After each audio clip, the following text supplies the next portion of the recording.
Bapak Ibu, sama-sama kita rendahkan hati kita untuk belajar dengan Three Diamond God Lion Bapak Ruli Wahyudi. Kepada beliau kami persilahkan. Oke. Oke, udah masuk ya suara saya? Oke. Assalamualaikum warahmatullahi wabarakatuh. Selamat sore Bapak Ibu dari seluruh Indonesia. Perkenalkan buat yang belum kenal, nama saya Ruli. Saya dari Bandung. Lahirnya di Jakarta tapi sudah 23 tahun lebih di Bandung, tinggal di Bandung. Saya di usaha ini sudah 17 tahun. Saya cerita sedikit. Saya lahir di Jakarta. Bapak saya dulu karyawan perusahaan minyak asing. Jadi nama perusahaannya Total, itu perusahaan Indonesia dengan Prancis. Lalu ibu saya dulu dosen di hukum di UI, dosen di jurusan hukum. Nah, waktu saya kecil, saya ngelihat bapak saya itu mulai karirnya menanjak pas saya SD. Jadi waktu saya SD itu bisa beli mobil, itu pun mobilnya mobil sederhana ya. Jadi bukan mobil yang luar biasa, mobilnya itu Suzuki Carry, jadi kayak kotak sabun gitu waktu itu kan. Ya kayak angkot sekarang lah. Suzuki Carry itu kan kalau kecepatannya di atas 100 mulai goyang-goyang lah. Nah, jadi itu sedikit masa lalu saya. Nah, yang saya ingat dulu waktu saya kecil, bapak saya tuh kerja dari Jakarta tinggalnya, tapi kerjanya di offshore, di perusahaan minyak. Itu 2 minggu kerja, 2 minggu off. Nah, yang saya ingat waktu itu adalah Bapak Ibu, kalau misalnya ada sesuatu terjadi di keluarga, misalnya ada adiknya sakit, ibunya sakit, itu untuk bisa meninggalkan lapangan offshore, lapangan minyaknya, bapak saya itu harus izin ke bosnya lagi, dan harus ada back to back-nya, penggantinya. Jadi saya ngelihat dulu, kayaknya nggak asik kalau kerja kayak gini, walaupun punya uang, tapi waktunya sangat terikat.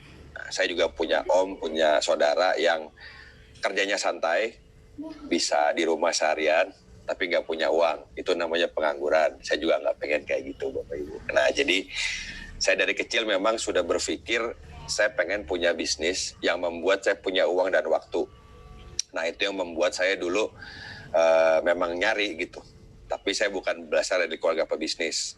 Nah, singkat cerita, saya SMA 3 di Bandung, salah satu SMA terbaik di Indonesia. Dari SMA saya masuk ke ITB. Jadi di ITB itu saya masuk bukan mau milih kerja di mana, tapi waktu saya masuk ke ITB, saya milih jurusan itu, saya nanya ke teman saya, jurusan apa yang banyak jalan-jalan ya kuliahnya? Oh, geologi. Udah saya milih. Dan IP saya waktu itu juga lumayan, Bapak Ibu, 3,0. Bagus nggak 3,6? Bagus ya. Tapi itu 2 semester, jadi 1,5. Nilai saya tuh kayak logatnya teman-teman dari Makassar, Bapak Ibu dari Makassar. Nilai saya tuh EDD gitu, Bapak Ibu ya, E sama D sama D. Nah, jadi waktu saya kuliah itu teman-teman bilang, maneh rek jadi naon, bahasa Sunda lah, kamu mau jadi apa, sekolah kok IP-nya jelek, nanti kalau di bawah 2,7 nggak bakal diterima kerja. Saya bilang sebelum ada lagunya, itu saya bilang duluan ke teman saya bahwa tenang aja, insya Allah ada jalan. Akhirnya alhamdulillah memang ada terus jalannya. Saya ketemu bisnis ini. Singkat cerita Bapak Ibu, waktu itu satu sore ada teman saya anak elektro 98, jadi senior saya di kampus, walaupun beda jurusan, teman SMA juga, senior di SMA. Itu nanya-nanya nomor telepon waktu itu, lagi nongkrong. Saya ingat banget, lagi nongkrong nanya-nanya nomor telepon, lu nomornya berapa gitu. Nah, saya nungguin sebenarnya, kok saya nggak tanya-tanya. Nah, sambil saya nungguin, saya akhirnya nanya gitu, emang kenapa Ki? Ada apaan Pak? Ada apaan Ki? Teman saya ini namanya Rizky Kanata, jadi sekarang peringkatnya 5 Diamond God Lion, salah satu peringkat tertinggi di Asia Tenggara. Nah, teman saya pas saya tanya gitu, kan manggilnya bukan Pak ya, namanya juga teman. Dia bilang, oh ikut aja Rul, ada presentasi bisnis. Nah, saya namanya orang awam, mau dijelasin penjelasan bisnis, ya saya nggak negatif, nggak positif. Minimal saya dengerin aja, minimal nambah pinter, saya mikir gitu. Nah, pada saat diajak ke kos-kosan, saya dijelasinlah usaha ini. Singkat cerita, dijelasinlah usaha ini, dan dibilang kita bisa punya aset, punya uang dan waktu. Nah, saya waktu itu langsung bilang ke Pak Rizky, wah tenang aja, gue pasti join. Tapi alhamdulillah berbulan-bulan setelah saya ngomong saya pasti join, saya nggak join Bapak Ibu. Jadi proses itu dulu saya alamin, saya butuh waktu berbulan-bulan untuk saya mutusin join. Dan saya waktu join di BIS ini pun butuh berbulan-bulan untuk mutusin saya bisa punya downline, bukan mutusin ya, untuk saya mempunyai hasil gitu. Nah sambil saya cerita, karena waktu juga terbatas, saya minta slide foto-fotonya dari Pak Operator, Pak Irsan dari Kendari, silakan Pak. Jadi biar Anda kebayang seperti apa saya dulu dan bagaimana saya menjalankan BIS ini zaman dulu, Bapak Ibu, tahun 2002-2003. Pada saat teknologi belum sehebat sekarang. Anda bisa lihat slide-nya. Next, sok di slide show aja Pak. Nah itu waktu saya kuliah. Itu saya yang paling kiri itu Bapak Ibu ya. Gondrong ini kuliah lapangan. Nah ini saya waktu semester 5. Ini sebelum saya join TNC banget. Nah ini juga pada saat saya semester 4 atau 5. Next Pak, tadi yang gimbal. Ini bikinnya susah terus terang karena rambut saya lurus. Dibikin gimbal itu perlu perjuangan, perlu dilem, perlu dibakar. Dan saya cuma kuat sebulan karena nggak bisa sampoan Bapak Ibu. Nah Anda kalau lihat muka saya kayak gini dulu, kebayang nggak bisa menjadi salah satu pengusaha yang mungkin peringkat cukup tinggi di satu bidang network marketing. Nah, mungkin nggak kebayang. Makanya saya percaya siapapun Anda, di kota manapun Anda, background apapun Bapak Ibu, kalau Anda memang bisa dan mau gitu, Anda mau dan Anda mau menjalankan caranya, insya Allah juga bisa. Next. Nah ini sedikit cerita sebelum saya ke yang lain. Next lagi Pak, ini next aja. Nah jadi bisnis ini itu sebenarnya konsepnya adalah kendaraan. Kendaraan untuk apa? Untuk mencapai impian Anda, untuk menuju ke impian Anda. Ibaratnya gini, Bapak Ibu sekarang kalau saya di Bandung, saya mau ke Surabaya, paling cepat saya naik pesawat, itu 1,5 jam sampai. Kalau saya naik kereta bisa 10-15 jam, saya naik bis bisa 20 jam, saya naik sepeda bisa juga mungkin 1 hari 2 hari, saya jalan kaki juga bisa mungkin 3 harian. Jadi cepat atau tidaknya kita mencapai tujuan tergantung kendaraan kita. Nah bis ini adalah kendaraan kita untuk menuju impian kita. Impian Bapak Ibu, impian Anda yang hari ini sedang menonton. Saya nggak tahu ada berapa ribu orang yang menonton, tapi gini, kira-kira kalau Bapak Ibu hari ini di posisi finansial dapat bisa 50 juta sebulan, kerja nggak kerja dapat income segitu, kira-kira saya mau nanya ke Anda, jawab dalam hati aja, apa yang mau Anda lakuin yang sekarang belum bisa? Kira-kira seperti itu. Nah, apa yang mau Bapak Ibu lakuin yang sekarang belum bisa? Mungkin mau naik haji, bangun rumah, mau keluar negeri. Nah, tentunya setelah wabah ini berakhir ya. Nah, jadi gini Bapak Ibu, wabah ini justru menyadarkan banyak orang untuk pentingnya punya aset.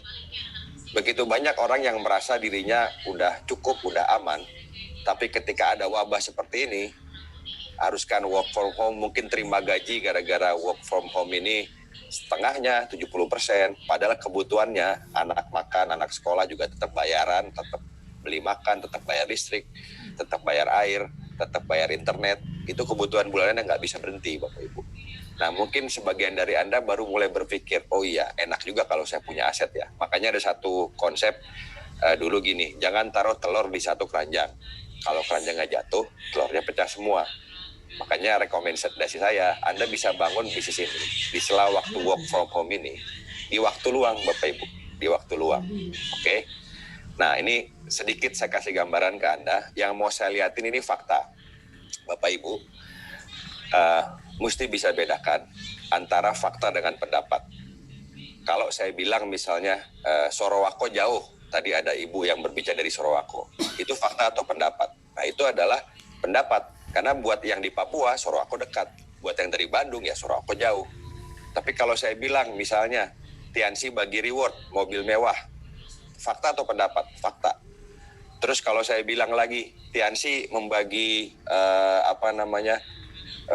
motor, jalan-jalan ke luar negeri, tip gratis, sudah ratusan, ribuan, bahkan puluhan ribu buat seluruh dunia. Itu fakta. TNC omsetnya triliun setiap bulan. Itu fakta. Dan banyak orang menjadi miliarder gara-gara bisnis TNC. Itu fakta juga Bapak Ibu. Tapi kalau ada yang bilang TNC susah, nah itu pendapat. Jualan produk Tiansi susah, itu pendapat juga. Jadi tergantung dari sisi mana Anda melihatnya, Bapak Ibu. Kalau kita bilang susah atau gampang, ya tergantung sama yang menjalankan. Ibaratnya gini, saya mau nanya bikin pecel, saya nanya ke tukang pecel. Kalau saya nanya gimana bikin pecel ke atlet bola, ke atlet balet, ya dibilang susah, bukan salah atletnya. Yang salah saya, nanyanya ke orang yang salah. Kira-kira seperti itu, Bapak Ibu. Nah, hari ini saya mau cerita, saya udah 17 tahun di sini. Dulu saya mulai dari background teknik geologi. Sekedar info, di geologi itu mata kuliah saya vulkanologi, meteorologi, batuan sedimen, batuan beku. Nggak ada tentang marketing, nggak ada tentang kesehatan. Jadi waktu saya ditawarkan usaha ini, terus terang saya buta banget soal bisnis. Yang saya punya hanya semangat untuk saya bisa menjalankan bisnis ini, bisa berhasil dan bisa mewujudkan satu demi satu impian saya. Nah, setelah saya waktu itu 1,5 tahun saya bintang 8, bisa penghasilan puluhan juta. Saya dapat reward Mercy C230 Sport itu sebelum saya sidang. Terus saya menjadi God Lion sebelum umur 30. Saya bisa dapat income waktu itu di atas 100 juta sebelum umur saya 30 tahun per bulannya waktu itu. Dan dulu waktu saya mulai, secara finansial saya cuma pengen punya bonus 1 juta sampai 3 juta sebulan untuk main mahasiswa lah buat nongkrong. Tapi sekarang dari bis ini alhamdulillah di kondisi corona pun masih kejaga, saya bisa dapat antara 10 sampai 15 jutaan Bapak Ibu per hari. Alhamdulillah gitu ya. Ini saya ceritain bukan mau pamer-pameran, cuma mau memperlihatkan potensi bis ini kalau Anda jalankan. Nah, ini fakta yang sudah terjadi. Nah, soal masuk akal nggak masuk akal, itu sebenarnya kalau memang sudah terjadi, ya pasti masuk akal. Contoh ginilah, 100 tahun lalu, kalau Anda nanya sama orang, berkomunikasi pakai apa? Pakai merpati pos. Orang ngirim, taruh merpatinya, ditaruh pesan, dikirim 2 hari baru sampai, burung merpati. Nah, kalau Anda bilang dulu 100 tahun lalu, ngapain pakai merpati pos? Ini ada namanya smartphone, namanya Android, namanya iPhone, dikirim sekarang langsung nyampe. Buat orang dulu masuk akal nggak kira-kira? Nggak masuk. Kenapa? Karena buat mereka waktu itu ya nggak ada cara ngirim pesan selain pakai merpati pos. Nah, buat sekarang kita punya benda namanya ini, Samsung, ada yang punya Note 8, Note 9, Note 10, iPhone berapa, saya nggak tahu udah berapa. Sekali dikirim langsung sampai. Nah, kalau buat orang sekarang ini masuk akal nggak? Masuk akal. Nah, sekarang saya kasih gambaran ke Anda. Mungkin 50 tahun, 100 tahun lagi, ada WhatsApp yang dikirim sekarang, sampainya kemarin. Saya ulangin ya, mungkin 50 tahun lagi, ada WhatsApp yang dikirim sekarang, nyampainya kemarin. Gitu kan? Nah, jadi balik lagi, pikiran kita ini sebenarnya dibatasin sama kita sendiri. Nah, makanya saya percaya dari bis ini, kalau Anda tidak membatasi pikiran Bapak Ibu, insya Allah Anda bisa memperoleh hasil-hasil yang kita peroleh juga. Nah, ini saya di Cape of Good Hope, agak cepat aja Pak. Cape of Good Hope itu Tanjung Harapan di South Africa. Ini di Gunung Fuji di Jepang, itu atasnya salju. Saya ke Jepang udah sekitar 5 kali, ke South Africa 2 kali. Terus ini di Louvre. Louvre itu adalah ada lukisan Mona Lisa di pinggirannya Paris, Bapak Ibu ya. Next. Nah, ini di Louvre sama Pak Jamal tadi yang impact-nya di Diamond. Next. Terus ini di Liberty, di Manhattan, di Rhode Island, di New York, Bapak Ibu ya. Next. Ini di Grand Canyon. Next. Ini di Yosemite National Park. Jadi saya alhamdulillah dari di sini sambil jalan aja Pak di San Francisco, itu sudah ke mungkin 250 kota besar di seluruh dunia, di 5 benua. Nah, alhamdulillah saya juga suka berhobi berpetualangan di alam. Ini saya diving. Ini kalau nggak salah di Kendari nih, di tempatnya Pak Irsan tadi yang jadi operator. Di Kendari ini, saya udah diving di Kendari, udah di Papua, udah di Aceh, udah. Nah, ini waktu itu di Gunung Everest. Ini ada cerita lucu Bapak Ibu, di sini saya ngerasain Bapak Ibu cebok pakai es batu. Karena kita nginep di sini waktu itu di ketinggian 4.000 meter, suhunya minus 15, dan malam-malam saya harus cebok itu pakai gayung, pas begini es batu. Wah, luar biasa. Ini salah satu kenangan saya di Everest. Next. Ini di Mount Kinabalu di Malaysia. Next. Ini di Turki. Next lagi Pak. Saya cuma mau ngeliatin next aja. Terus Ini saya nembak sama Kopassus, salah satu hobi juga. Ini villa di Lembang. Jadi dari bis ini kalau kita bicara properti, alhamdulillah saya di bis ini bisa memperoleh bonus yang sangat lumayan. Tapi buat saya tidak merubah gaya hidup saya jadi kerasa lebih hebat atau lebih mulia, biasa aja. Karena memang saya di bis ini ngejar kebebasannya, bukan finansial saya berlipat-lipat gitu. Makanya akhirnya uang yang saya dapetin dari bis ini bonus, itu saya beliin properti. Jadi saya pernah di Balikpapan, Bapak Ibu, salah satu grup saya di sana saksinya, saya masuk ke mall mau beli kopi ceritanya. Nah, pas saya beli kopi, sebelahnya ada jual kondotel. Akhirnya saya keluar dari mall itu beli secangkir kopi dan beli kondotel nilainya ratusan juta, Bapak Ibu. Nah itu yang sangat saya bisa nikmatin hari ini, itu kebebasan finansial. Saya mau invest kapan aja bisa, mau kemana aja bisa, insya Allah. Ini mobil Mini Cooper saya pernah punya juga sama sepeda Surly Next. Nah ini waktu saya nikah sama istri saya Gemulai. Jadi waktu saya nikah teman-teman bilang, oh lu nikah juga ya, gue keren membelah diri. Nah, singkat cerita sekarang saya punya anak 2, saya tinggal di rumah yang nilainya miliaran dari bis ini juga. Itu saya bangun murni dari bis ini Bapak Ibu. Waktu saya ngebangun, itu rekor gaji tukang saya untuk menggaji tukang, itu bisa 40 juta seminggu Bapak Ibu. 30-40 juta seminggu untuk hanya gaji tukang. Nah jadi balik lagi, hari ini ditutup aja Pak slide-nya. Hari ini saya mau berbicara kepada Anda di rumah yang mungkin lagi pertama kali nonton pertemuan hari ini, pertama kali nonton webinar hari ini, OP online hari ini. Buat Bapak Ibu, intinya gini, saya percaya daun yang jatuh di dunia ini itu tidak kebetulan. Sama juga kita kena wabah, mungkin ada sebagian yang kehilangan pekerjaan, sebagian yang bisnisnya menurun, itu tidak ada yang kebetulan. Dan kita tidak akan dikasih cobaan atau masalah melebihi kemampuan kita untuk mengatasi. Nah saya percaya bisnis ini bisnis yang luar biasa potensinya. Karena zaman sekarang kalau Anda pahami, semua orang yang tadinya jorok jadi bersih, cuci tangan terus termasuk saya. Orang-orang yang dulu nggak peduli kesehatan, tiba-tiba nyari suplemen, nyari vitamin. Nah makanya hari ini buat Bapak Ibu, ini jadi peluang buat Anda untuk mulai mengembangkan bisnis Anda, mulai buka keranjang kedua, ketiga Anda di luar pekerjaan utama, tanpa ganggu pekerjaan utama Bapak Ibu, tanpa ganggu pekerjaan yang utama. Tinggal Anda jalankan, Anda tanyakan pada pengundang Anda, minta hak follow up Anda, karena bisnis ini potensinya besar sekali. Kita bergerak di bidang kesehatan, kita bergerak di bidang jaringan. Yang saya tadi liatin itu hanya sedikit potensi dari apa yang bisa Anda dapatkan dari bisnis ini. Dan sekali lagi, saya memperlihatkan itu bukan mau pamer-pameran, saya hanya memberikan gambaran potensi masa depan. Kalau Anda menjalankan bisnis ini dengan sistem yang memang sudah jalan, sudah terbukti, yaitu One Vision. Oke. Terakhir dari saya Bapak Ibu, ketika Anda mulai jalankan bisnis ini, Anda ngundang orang, mungkin akan ada orang-orang yang meremehkan dan bilang Anda nggak bisa.